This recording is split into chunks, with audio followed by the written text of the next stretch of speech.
Hi guys, Glenn here from pack'emracks.com. We all know the season's upon us. We all know it's coming. So I wanted to talk a little bit about grass catchers, okay? This is the Pack'em steel grass catcher, 4.4 cubic foot size. This has form-fitted panels, a one-piece bottom, just like this right here. If you come around this way, I want to show you the intake side of it. This particular one is for an X-Mark. We have them to fit most major brands. Whatever you may have, reach out to us. We'd be happy to try to see if we can fit it for you. If you come back here, I want to show you how this one comes stock with a latch door, okay? And the latch door works just like this. Latch pops off, door is fully removable, okay?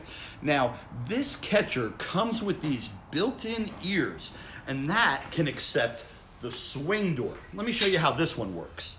The swing door would slide into these built-in ears, and it is exactly what it says, swingable.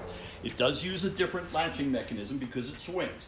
Now, if you do opt for the swing door, you're also going to need the top grab handle, and that fits in right here. The catcher is already pre-drilled. It comes with the screws, and that would be this catcher set up as a swing door. We'd love to have you come check it out. It's at pack'emracks.com. Please reach out to us. We'd love to try to fit whatever you may have in the way of commercial mowers. Thanks, guys.